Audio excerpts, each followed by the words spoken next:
بہرحال اپنے متعلق تم بہتر جان سکتے ہو، عمران نے شرارت بھرے لہجے میں کہا تو صفدر بے اختیار کھلکھلا کر ہنس پڑا، کیونکہ عمران نے بڑے خوبصورت انداز میں اس کے اپنے فکرے کے مطابق اسے شیطان بنا دیا تھا۔ بہرحال صفدر نے ٹی وی بند کر دیا۔ ظاہر ہے عمران کی موجودگی میں کسی دوسری دلچسپی سے لطف لینے کا سوال ہی پیدا نہ ہوتا تھا۔ آج ادھر کیسے بول پڑے آپ؟ صفدر نے کرسی پر بیٹھتے ہوئے مسکرا کر کہا۔ بر دکھاوے کے لیے جا رہا تھا، میں نے سوچا کہ چلو شابالہ کو بھی ساتھ لے جایا جائے، عمران نے بڑے معصوم سے لہجے میں کہا۔ بر دکھاوے کے لیے؟ اور سمجھ گیا، مطلب ہے کہ آپ جولیا کے فلیٹ پر جا رہے تھے، صفدر نے ہنستے ہوئے کہا۔ بس یہی تمہاری سمجھ والی خصوصیت ایسی ہے کہ تم سکہ بند قسم کے شابالہ بن سکتے ہو، عمران نے کہا، اور صفدر ایک بار پھر ہنس پڑا۔ لیکن عمران صاحب، جولیا کے فلیٹ میں جاتے ہوئے آپ کو میرا سہارا لینے کی کیا ضرورت پڑ گئی تھی؟ صفدر نے جان بوجھ کر بات کو آگے بڑھاتے ہوئے کہا۔ تمہیں معلوم تو ہے کہ پاکستان میں اب اسلامی قانون نافذ ہو چکا ہے اور جولیا بہرحال نامحرم ہے، اس لیے اکیلے اس کے فلیٹ میں جانا قانون کی نگاہ میں مشکوک بھی ہو سکتا ہے، عمران نے کہا تو صفدر بے اختیار کھلکھلا کر ہنس پڑا۔ تو آپ یہ نہ ہٹا کیوں نہیں دیتے؟ صفدر نے پوری طرح لطف لیتے ہوئے کہا۔ تمہارا مطلب ہے کہ اس فلیٹ سے جولیا کو ہٹا کر پھر وہاں جاؤں؟ عمران نے سوالیہ لہجے میں کہا۔ ارے کمال ہے، آپ جیسا آدمی بھی میری بات نہیں سمجھ سکا۔ آپ نے کہا ہے کہ جولیا نامحرم ہے، اس لیے آپ وہاں اکیلے نہیں جانا چاہتے، اس لیے میں نے کہا ہے کہ آپ نہ ہٹا دیں اور جولیا کو محرم بنا لیں، پھر تو کوئی پابندی نہ ہوگی، صفدر نے اپنی بات کی وضاحت کرتے ہوئے کہا۔ یعنی تمہارا مطلب ہے کہ ذرا سی امید جو باقی رہ گئی ہے اس کا بھی خاتمہ بالخیر ہو جائے، عمران نے منہ بناتے ہوئے کہا۔ امید کا خاتمہ بالخیر؟ کیا مطلب؟ اس بار صفدر چونک پڑا۔ ظاہر ہے نہ کی وجہ سے ہی تو سارا سکوپ تھا، نہ ہٹ گیا تو سکوپ ختم۔ نامحرم کا مطلب ہوتا ہے جس سے شادی ہو سکتی ہو، اور محرم وہ ہوتا ہے جس سے شادی ہو ہی نہ سکتی ہو، جیسے ماں باپ، بہن وغیرہ۔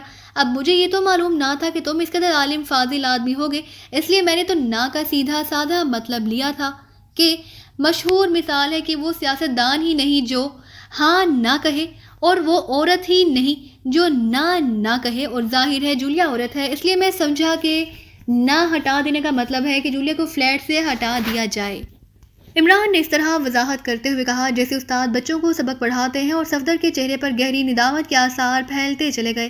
ویری سوری عمران صاحب، میں نے آج تک ان الفاظ کے اصل معنوں پر کبھی غور ہی نہ کیا تھا، میں تو سمجھا تھا کہ نہ ہٹنے کا مطلب ہے کہ آپ جولیا سے شادی کر لیں، اب مجھے کیا معلوم تھا کہ محرم کا مطلب دوسرا ہوتا ہے، صفدر نے شرمندہ سے لہجے میں کہا، اور عمران بے اختیار ہنس پڑا، اس کی آنکھوں میں بے اختیار چمک ابھر آئی تھی۔ واہ، کیا خوبصورت لفظ بولا ہے تم نے، شادی! جی چاہتا ہے تمہارا منہ چوم لوں، لیکن تمہارے منہ پر موجود مونچھوں کا برش ذرا ہارڈ قسم کا ہے، اس لیے مجبوری ہے، میں تو تمہارے مشورے پر عمل درآمد کے لیے تیار ہوں، بزرگ کہتے ہیں نیک مشورے پر فوری عمل درآمد کرنا چاہیے، لیکن اب کیا کروں، یک طرفہ ٹریفک والا مسئلہ ہے، عمران نے مسکراتے ہوئے کہا، اور صفدر ایک بار پھر ہنس پڑا۔ آپ کم از کم میرے سامنے تو یہ بات نہ کیا کریں، آپ بھی اپنے متعلق مس جولیا کے جذبات اچھی طرح جانتے ہیں، اس کے باوجود اب میں کیا کہوں، صفدر نے مسکراتے ہوئے بات ادھوری چھوڑ دی۔ تم سب کچھ سے کہہ سکتے ہو، شابالہ کو حق ہوتا ہے ہر بات کہنے کا، لیکن ایک مسئلہ اور بھی ہے کہ شابالہ عام طور پر شادی شدہ ہوتا ہے، اس کا مطلب ہے کہ پہلے تمہارا نمبر آئے گا، پھر ہی تم شابالہ بن سکو گے۔ چلو مسئلہ ختم، نہ ہی چیف نے تمہارا نمبر لگنے دینا ہے اور نہ تم نے شابالہ بننا ہے، عمران نے بڑے مسکراتے ہوئے لہجے میں کہا، اور صفدر بے اختیار ہنس پڑا۔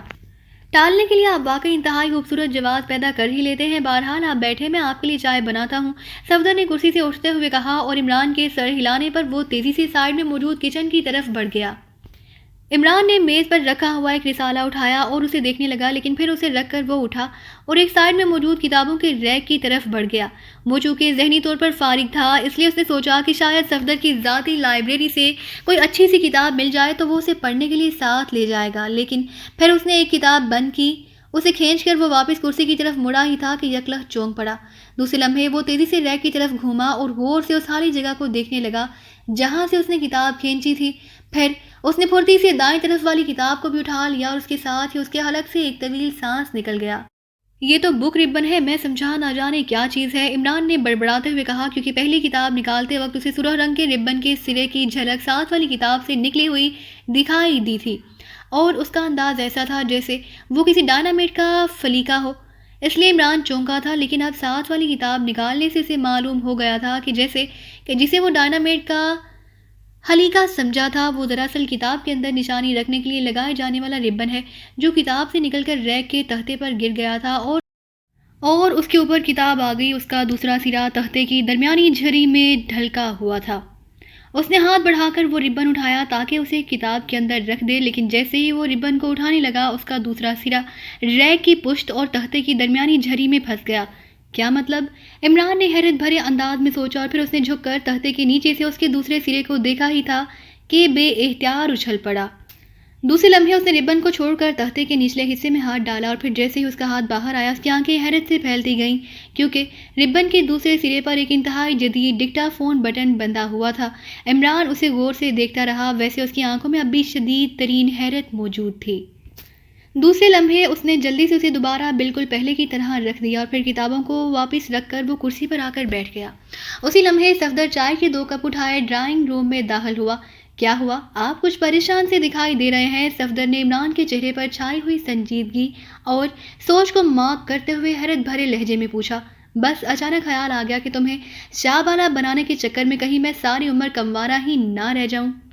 اسی لیے سوچ رہا تھا کہ کسے شاہ بالا بنایا جائے، لیکن سوائے سپر فیاض کے اور کوئی ایسا آدمی ہی نہیں جو شادی شدہ ہو، اور سپر فیاض کو تم جانتے ہو وہ شالہ بننے کی بجائے خود دولہا بننے کے لیے تیار ہو جائے گا.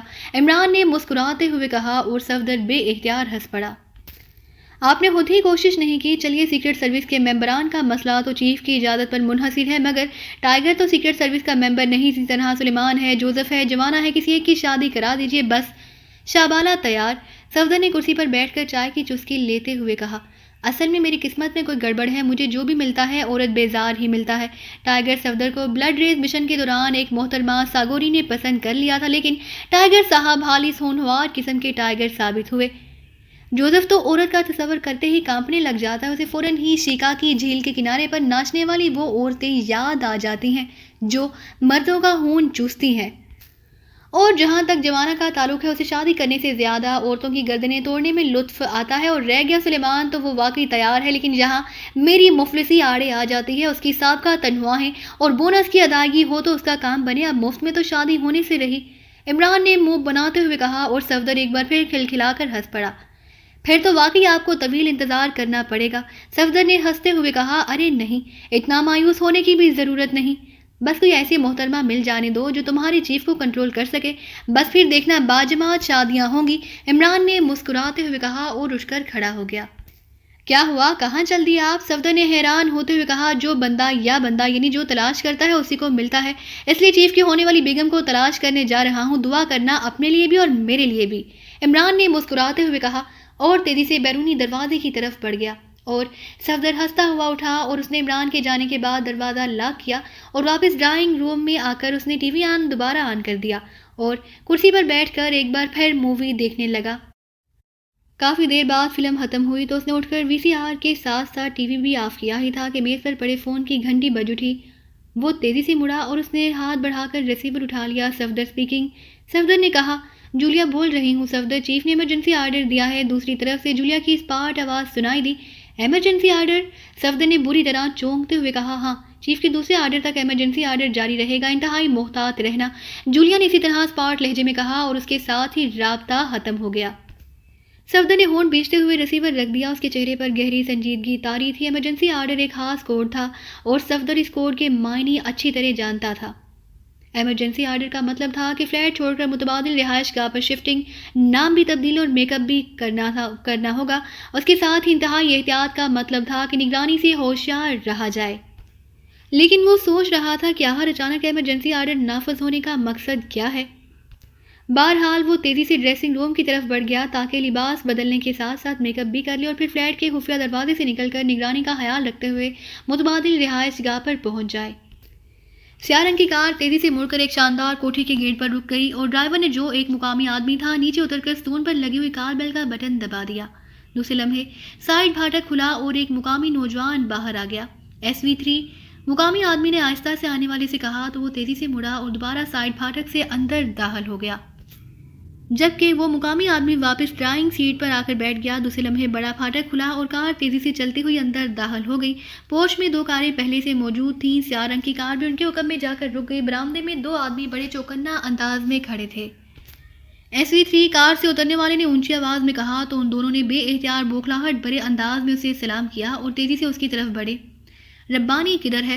آنے والے نے سخت لہجے میں پوچھا۔ باس آپریشن روم میں ہے، ان میں سے ایک نے انتہائی مودبانہ لہجے میں کہا اور آنے والا سر ہلاتا ہوا آگے بڑھ گیا۔ درمیانی راہداری سے گزر کر وہ آخر میں موجود سیڑھیاں اترتا ہوا ایک بند دروازے پر پہنچا جس پر سرخ رنگ کا بلب جل رہا تھا۔ ربانی دروازہ کھولو، میں سردار احمد جان ہوں۔ آنے والی نے سائڈ پر لگے ہوئے ایک بٹن کو پریس کرتے ہوئے سخت اور تحکمانہ لہجے میں کہا۔ تو دوسرے لمحے دروازے کے اوپر جلتا ہوا سرخ بلب بجھ گیا اور اس کے ساتھ ہی دروازہ آٹومیٹک انداز میں کھلتا چلا گیا۔ سردار احمد جان جو مقامی میک اپ میں تھا آگے بڑھا۔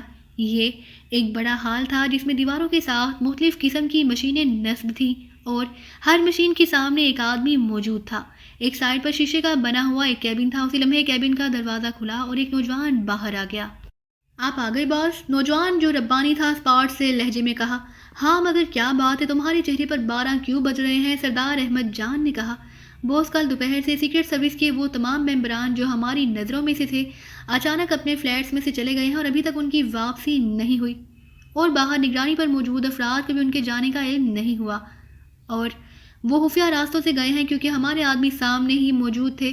ربانی نے سردار احمد جان کے ساتھ کیبن میں داخل ہوتے ہوئے کہا۔ کیا مطلب؟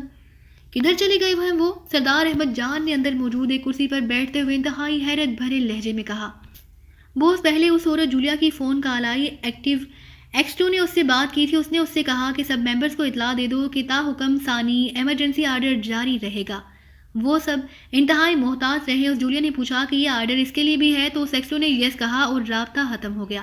جولیا نے باری باری سب کو کال کیا اور یہی آرڈر ان تک پہنچا دیا۔ اس نے 7 کالیں لیں جبکہ ہمیں صرف 4 کا علم ہو سکا تھا۔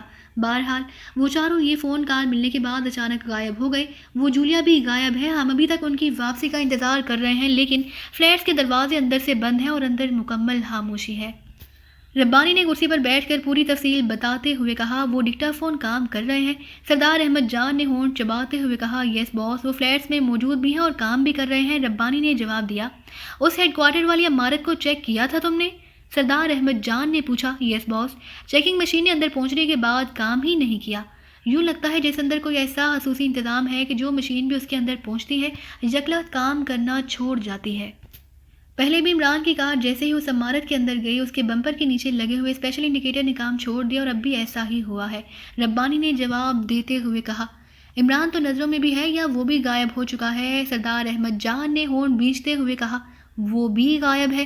وہ صفدر کے فلیٹ پر گیا، وہاں پہلے وہ گپے ہانکتے رہے، اس کے بعد وہ فلیٹ سے گیا۔ ہمارے آدمی اس کی نگرانی کر رہے تھے لیکن ایک سڑک کا موڑ مڑنے کے بعد اس کی کار اچانک غائب ہو گئی۔ یوں لگتا ہے جیسے کار کو آسمان کھا گیا ہو یا زمین نکل گئی۔ اس ساری سڑک کی چیکنگ کر لی گئی ہے لیکن کوئی اتا پتہ نہیں چل سکا اور نہ ہی وہ فلیٹ میں واپس آیا ہے۔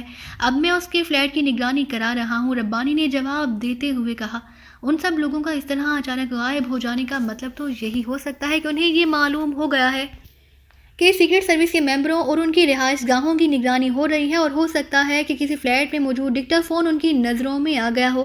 سردار احمد جان نے ہونٹ بھینچتے ہوئے کہا۔ اگر ایسی بات ہوتی باس تو پھر کم از کم وہ ڈکٹا فون تو ضرور آف کر دیا جاتا جبکہ سارے ڈکٹا فون باقاعدہ کام کر رہے ہیں، ربانی نے جواب دیتے ہوئے کہا۔ او ویری بیڈ ربانی، فوراً ان ڈکٹا فونز کا رابطہ ختم کر دو ورنہ ویوز ڈکٹیٹر کی مدد سے وہ ان ڈکٹا فونز کا ریسیونگ سینٹر تلاش کر کے یہاں ہمارے سروں پر آ کھڑے ہوں گے، سردار احمد جان نے بوکھلائے ہوئے انداز میں کہا اور ساتھ ہی ایک جھٹکے سے اٹھ کھڑا ہوا۔ واقعی باس، لیکن اس طرح اگر وہ دوبارہ فلیٹس میں آ گئے تو ہمیں معلوم ہی نہ ہو سکے گا، ربانی نے کہا۔